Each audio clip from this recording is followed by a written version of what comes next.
अगर रात के वक्त अगर आप किसी तालाब के किनारे जाते हो तो आप बहुत बड़ी गलती कर रहे हो।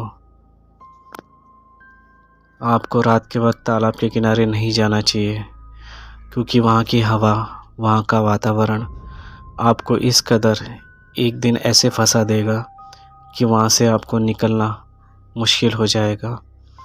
ये जो मैं कहानी आपको सुनाने जा रहा हूँ, ये एक सच्ची घटना पर आधारित है।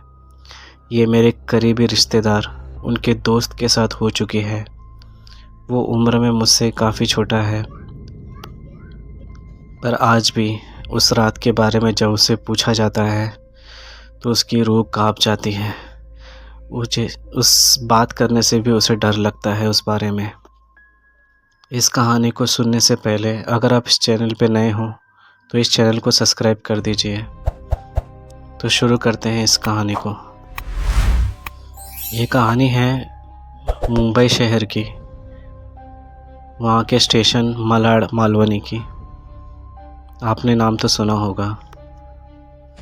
ये कहानी है मेरे दोस्त रुद्र की और उसके साथियों की। रुद्र और उसके साथी रात के समय अपने घर से काफ़ी दूर एक मंदिर में साथ में खेल रहे थे। खेलने में वो इतना बिज़ी हो गए थे, खेलते खेलते अचानक उनकी जो बॉल थी वो चली गई उस पार, और उस पार मंदिर के उस पार एक तालाब हुआ करता था। बहुत ही घना तालाब था वो। वहाँ पर बॉल चली गई। वो वहाँ के लोग जो थे वहाँ जाने से डरते थे, पर दोस्तों में थोड़ा अनबन हो गया और उन्होंने बोला कि नहीं, मुझे वो बॉल चाहिए वहाँ से। तो सब जाने के लिए डर तो रहे थे कि कोई अकेला नहीं जा सकता, हम जाएंगे तो हम साथ में ही जाएंगे। तो उस पार वो सारे साथी और रुद्र चला गया। जैसे जैसे वो अंदर अंदर जाने लगे, अपने बॉल को वो ढूंढने लगे। ढूंढते ढूंढते उसमें से एक ऐसा रुद्र का दोस्त था जिसने एक आकृति वहाँ पे देखी और उसने बताया कि वहाँ पे कोई सफ़ेद कपड़ों में वहाँ पे कोई सोया हुआ लग रहा है। तो सब ने वहाँ पे देखा, सब लोग वहाँ पे गए, और जब सब ने वहाँ पे देखा कि एक इंसान तालाब के किनारे सफ़ेद कपड़ों में सोया हुआ था। जब वो थोड़ा सा आगे गए तो उन्होंने ध्यान से देखा कि उसके बाल बड़े बड़े थे। तो उससे उन लोगों को ऐसा समझ में आ रहा था कि शायद कोई औरत है। उसका चेहरा साफ दिखाई नहीं दे रहा था, वो एकदम स्थिर पड़ी हुई थी। अब उन लोगों को इतना तो कंफर्म हो गया था कि वो एक औरत है। अचानक से एक हवा का झोंका आया और उसके कपड़े धीरे धीरे हिलने लगे। रुद्र का दिल जोरों से धड़कने लगा। उसने कहा कि ये कुछ ठीक नहीं लग रहा है, हम लोगों को यहाँ से चलना चाहिए, ये कुछ सही नहीं है। रुद्र ने कहा कि चलो चलो यहाँ से जल्दी निकलते हैं।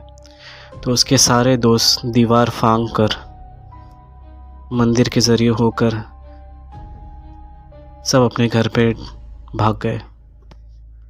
और सारे लोग काफ़ी डरे हुए थे और आपस में बातें कर रहे थे इस बारे में। अचानक से उसका दोस्त उसने कहा कि मेरा चप्पल तो वहीं छूट गया है, मैं जाकर लेकर आता हूँ। रुद्र ने कहा पागल हो गया है क्या, देखा नहीं तूने वहाँ पर क्या था? उसने कहा कुछ नहीं यार, मुझे सब चीज़ से डर नहीं लगता है, कोई फ़र्क नहीं पड़ता, मैं जाकर मेरे चप्पल लेकर आता हूँ, क्योंकि मेरे पास चप्पल नहीं है, मेरे नए चप्पल है, मैं छोड़ नहीं सकता। अगर मेरी मम्मी को पता चल गया तो मुझे बहुत मारेगी, मैं क्या जवाब दूँगा। उसने कहा कि हम सब चलते हैं। तो उसने कहा नहीं कोई बात नहीं है, वो ज़्यादा दूर नहीं है, दीवार फांकते वक्त वो वहाँ पर गिर गया था, वहाँ पर ही शायद गिरा हुआ रहेगा, मैं तुरंत जाकर वहाँ से लेकर आता हूँ। तो रुद्र ने कहा ठीक है, पर जल्दी जल्दी आ जाना, देर मत लगाना। अगर देर हो गई तो हम लोग आ जाएंगे। उसके दोस्त ने कहा कि तू चिंता मत कर, मैं जल्दी से आ जाऊंगा। बस 2 मिनट में गया और वापस आ गया, समझ ले। वो अकेले वहाँ पे चला गया। जैसे वो वहाँ पर पहुँचा तो अचानक से उसे ठंड महसूस हुई, जैसे कि टेम्परेचर एकदम गिर गया हो। उसकी चप्पल वहीं पर पड़ी हुई थी। जैसे ही नीचे उतरकर झुककर अपनी चप्पल को उठाने गया, तभी पीछे से किसी के चलने की आवाज़ आई, हल्की सी। जब पीछे मुड़कर देखा तो वहाँ पे कोई भी नहीं। थोड़ा सा डरने लगा वो। तभी तालाब के पानी में एक हलचल सी हुई। तालाब का पानी अचानक जोरों से गोल गोल घूमने लगा। रुद्र का दोस्त उसे एकटक लगाए देखे ही जा रहा था। उसका ध्यान भटक गया। जैसे ही वो तालाब के किनारे पे तालाब को घूमते हुए देखा, पानी को, उसी वक्त पीछे से उसे महसूस हुआ कि जैसे उसके पीछे कोई खड़ा है। उसकी सांसें रुक गई। उसे समझ नहीं आ रहा था कि मैं पीछे देखूं या ना देखूं। तभी उसके कानों में हल्की सी फुसफुसाहट की आवाज़ आई, तू वापस आ गया। जैसे उसने पीछे देखा तो उसने एक सफ़ेद परछाई, उस परछाई को देखते ही उसकी आंखों में अंधेरा छा गया और वो वहीं पर बेहोश होकर गिर पड़ा। काफ़ी समय हो चुका था। रुद्र ने सोचा कि अभी तक वो आया नहीं है, इतना समय तो लगना नहीं चाहिए, हमें चलकर देखना चाहिए कि वो ठीक है कि नहीं। रुद्र और उसके सारे दोस्त भाग भाग कर वहाँ पे गए और जब उस तालाब के किनारे पर पहुँचे, जो उन्होंने मंज़र देखा वो देखकर वो सब दंग रह गए कि उसका जो दोस्त था, जिसका नाम था रवि, वो तालाब के किनारे उस ओर अपनी चेहरे को किए हुए था, वहाँ पर बैठा हुआ था। तालाब के किनारे पता नहीं क्या देख रहा था। हम सब गए उसके पास। हमने कहा कि क्या कर रहा है तू यहाँ पे, चल जल्दी, यहाँ पे बैठे बैठे क्या कर रहा है, चल जाते हैं यहाँ से, जल्दी निकलते हैं। पर उसका रवि, जो उसका दोस्त था, वो कुछ कह ही नहीं रहा था, बस चुपचाप उन लोग के साथ वहाँ पे चला गया। थोड़ी देर तक तो उसने कुछ भी ऐसा कुछ किया नहीं, पर जब उसे खाने के लिए खाना दिया गया उसके घर वाले, तो उसने उस खाना उठा के दूर फेंक दिया और कहा मुझे ये सब खाना नहीं, मुझे चिकन चाहिए, मुझे नॉनवेज खाना है। पर उस घर में नॉनवेज अलाउड नहीं था। उसने कहा कि कैसी बातें कर रहा है, हमारे घर में आज तक कभी किसी ने नॉनवेज नहीं खाया और ये नॉनवेज की बातें क्यों कर रहा है। जब उसके माँ बाप उस पर चिल्लाने लगे तो वो भड़क उठा और ज़ोर ज़ोर से चिल्लाने लगा। उसकी आवाज़ चिल्लाते वक्त इतनी भारी हो गई, धीरे से उसकी जो आवाज़ थी वो किसी औरत के रूप में कन्वर्ट हो गई। उसके माँ बाप ने ये सब देखकर एकदम घबरा गए कि इस तरह से क्या बातें कर रहा है। उसकी जो माँ थी वो अपने दोस्तों के पास गई। उन्होंने उस सारे दोस्तों को बुलाया और बात पूछा कि तुम लोग कहीं गए थे क्या हुआ, ये अलग हरकतें क्यों कर रहा है, वो तुम लोग के साथ ही खेल रहा था ना। तो जब रुद्र ने कहा कि नहीं आंटी, पता नहीं क्या हुआ, हमें समझ नहीं आ रहा है, पर हमारा बॉल वहाँ पे चला गया था, तो हम सब भी उस तालाब के पास पहुँचे थे। जब बॉल नहीं मिला तो हम वापस चले गए, पर ये वापस उस तालाब के पास गया अपना चप्पल लेने के लिए। कह रहा था कि मेरे चप्पल नए हैं, मुझे लाना होगा। तो वापस वो अकेला चला गया वहाँ पे और कहा कि मैं 2-3 मिनट में आ रहा हूँ।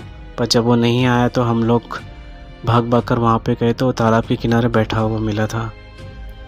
तो तुरंत हम आपके पास उसे लेकर आए।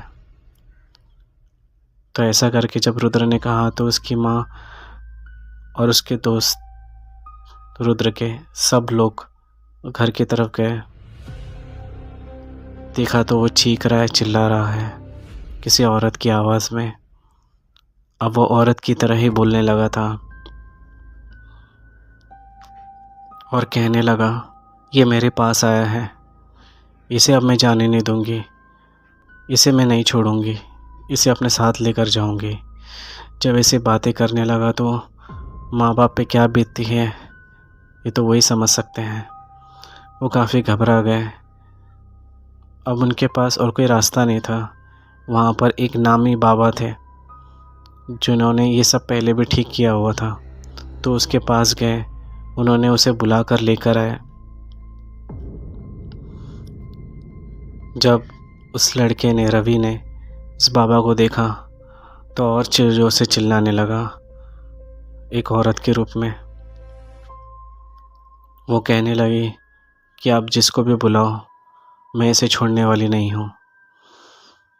बाबा ने कहा, ये तो मुझ पर डिपेंड करता है कि तू उसे छोड़ेगी या नहीं छोड़ेगी। धीरे धीरे बाबा ने अपना मंत्र पढ़ना शुरू किया। मंत्र पढ़ता गया और वो ज़ोर ज़ोर से चिल्लाने लगी। सब देखकर इस तरह से दंग रह गए कि एक छोटा सा बच्चा 10-12 साल का वो ऐसी आवाज़ें निकाल रहा है। उन बच्चों की रूह कांप गई। वहाँ के लोग भी वहाँ पे जमा हो गए। इन सब ने ये मंज़र देखा था। अचानक से रवि ने एक भयानक सी चीख जोर से लगाई और वो इतनी भयानक और इतनी ज़ोर से थी कि सब लोगों ने उसकी आवाज़ सुनी। फिर वो अचानक से बेहोश होकर गिर पड़ा। सब कुछ शांत, सन्नाटा। बाबा ने गंगा जल उसके ऊपर छिड़का और कहा कि अब घबराने की बात नहीं है, वो चली गई है यहाँ से। पर इस बात का ध्यान रखना कि ये दोबारा उस तालाब के किनारे ना जाए, क्योंकि हो सकता है कि फिर से उसे दबोचने की कोशिश करे। तो उसको उस तालाब से दूर रखना। रवि को होश आया। अब इस बीच में जितनी कुछ चीज़ें हुई थी अब वो उसे याद नहीं थी, पर इतना उसे ज़रूर याद था। वो हम लोगों से कहने लगा, अपने दोस्तों से, कि कोई तो था वहाँ पे। जब मैं वहाँ पे चप्पल लेने गया था, मेरे पीछे कोई खड़ा था, मुझे ऐसा लग रहा था, और उसने मेरे कान में आवाज़ लगाई फुसफुसाहट की कि तू वापस आ गया। और जब मैंने मुड़ कर देखा तो वहाँ पे सफ़ेद परछाई थी और मैं तभी पता नहीं मैं बेहोश हो गया। उसके बाद मुझे कुछ भी याद नहीं है। तो उसके दोस्तों ने वो सारी बात उसे बताई कि तेरे साथ में क्या क्या हो चुका था, तो किस दौर से गुज़रा है तुझे पता भी नहीं है। जब उसने ये सब बात सुनी तो एकदम डर सा गया कि आज के बाद दोबारा मैं वहाँ पे कभी नहीं जाऊँगा और तुम लोग भी मत जाना, क्योंकि जगह वाकई में बहुत ख़तरनाक है। उस तालाब के किनारे एक औरत ने वहाँ पे आत्महत्या कर चुकी थी। वहाँ के लोगों ने, बुज़ुर्ग लोगों ने ये बात लोगों को बताई और उन्होंने, कई लोगों ने उस औरत को वहाँ पे देखा भी था सफ़ेद कपड़ों में। तो गाइस, हर तालाब की, हर अनजाने जगह की एक कहानी होती है जो दिन के वक्त तो कुछ नहीं लगती, पर रात को वो जन्म ले लेती है। तो हमें किसी भी सन्नाटे पे, किसी भी अनजान जगह पे जिसके बारे में हमें पता नहीं है, या किसी भी तालाब के किनारे हमें नहीं जाना चाहिए, अवॉइड करना चाहिए रात के समय, चाहे हम कितने भी बहादुर हो, क्योंकि कब किसके साथ क्या चीज़ घट जाए कोई नहीं जानता। और ये सब चीज़ें जब होती हैं तो इससे निकलना कितना मुश्किल होता है ये कोई बता नहीं सकता। कोई कोई तो निकल जाता है और कोई कोई हमेशा के लिए रह जाता है। एक बीमारी से आप निकल भी सकते हैं दवाई वगैरह करके, पर इससे निकलना काफ़ी मुश्किल है, क्योंकि हर कोई आत्माएं शांत नहीं होती, कोई ज़िद्दी भी होती है।